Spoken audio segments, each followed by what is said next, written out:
Hello everyone, कैसे हैं आप सब। Welcome back to my channel. I hope आप सब अच्छे होंगे। यहाँ हम करने वाले हैं डेली करंट अफेयर की क्लास। इसमें शामिल करते हैं नेशनल और इंटरनेशनल सभी तरह के करंट अफेयर के क्वेश्चन।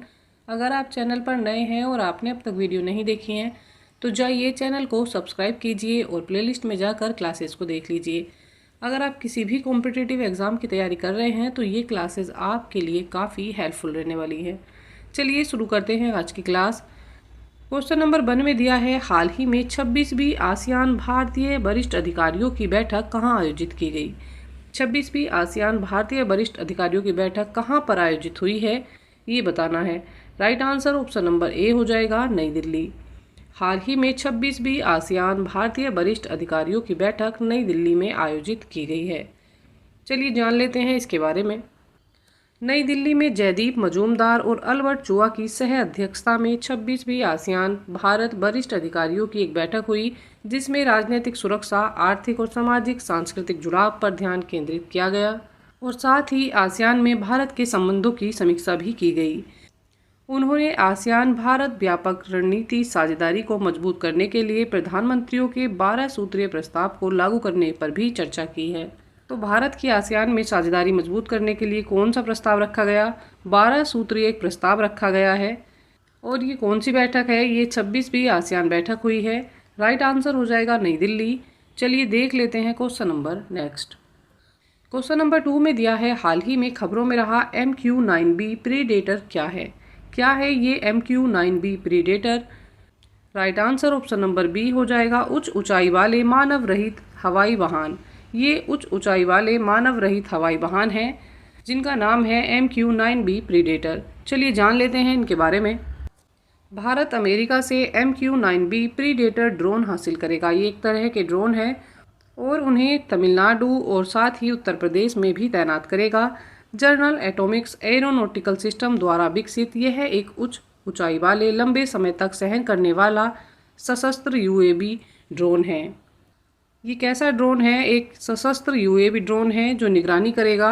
निगरानी और हवाई हमलों के लिए अमेरिका द्वारा उपयोगी किया जाता है। इसके 2 प्रकार हैं। इसके 2 प्रकार क्या क्या हैं? एक है स्काई गार्डियन और दूसरा है सी गार्डियन। और इन्हीं को अब भारत भी अमेरिका से लेने वाला है, जिनको वह उत्तर प्रदेश और तमिलनाडु में तैनात करेगा। Right answer option number B हो जाएगा, ऊंचाई वाले मानव रहित हवाई वाहन, अर्थात इनको ड्रोन भी कहा जाता है। चलिए देख लेते हैं question number next. Question number 3 में दिया है, हाल ही में किस देश ने उज्बेकिस्तान को हराकर पुरुष AFC अंडर 23 एशियाई कप 2024 जीता है। तो किस देश ने पुरुष AFC अंडर 23 2024 का ये कप जीत लिया है? Right answer option number C हो जाएगा, जापान। हाल ही में जापान देश ने उज्बेकिस्तान को हराकर पुरुष AFC अंडर 23 एशियाई कप 2024 जीत लिया है।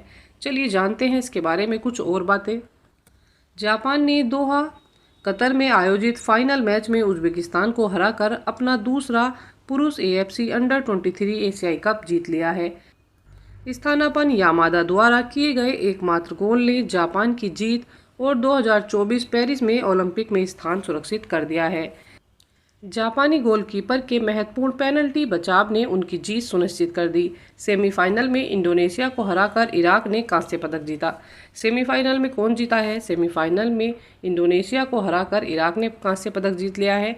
और फाइनल में कौन जीत गया है? फाइनल में जापान जीत गया है। राइट आंसर क्या हो जाएगा? राइट आंसर है जापान। चलिए देख लेते हैं question number next. Question number 4 में दिया है, हाल ही में जोस राउल मुलिनो किस देश के नए राष्ट्रपति चुने गए हैं। किस देश के नए राष्ट्रपति बने हैं Jose Raul Mulino? Right answer option number C हो जाएगा, पनामा।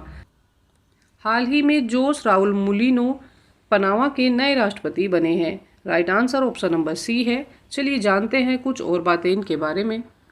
64 वर्षीय जोस राउल मुलिनो ने पनामा के राष्ट्रपति चुनाव में लगभग 35% वोटों और प्रतिद्वंदियों पर 9% की बढ़त के साथ जीत हासिल की है। इनकी आयु कितनी है? इनकी आयु है 64 वर्ष और इनका नाम है जोस राउल मुलिनो और ये बने हैं राष्ट्रपति पनामा के। Right answer option number C हो जाएगा, पनामा। चलिए देख लेते हैं question number next. Question number 5 में दिया है, हाल ही में किस परिसंपत्ति प्रबंधन कंपनी ने भारत का पहला Nifty non cyclical index fund launch किया है। तो किस कंपनी ने किया है? Right answer option number A हो जाएगा, grow mutual fund. Grow mutual fund company ने भारत का पहला non Nifty cyclical index fund launch किया है। चलिए जानते हैं इसके बारे में।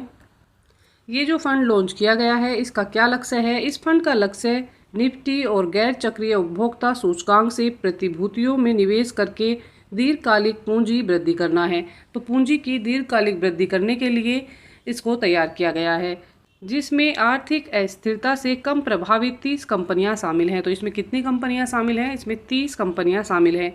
गैर चक्रीय स्टॉक, जिन्हें रक्षात्मक स्टॉक भी कहा जाता है। तो गैर चक्रीय स्टॉक को क्या कहा जाता है? इनका दूसरा नाम रक्षात्मक स्टॉक भी होता है। इस क्वेश्चन का राइट आंसर क्या हो जाएगा? ऑप्शन नंबर जो ए है ये करेक्ट है, ग्रो म्यूचुअल फंड।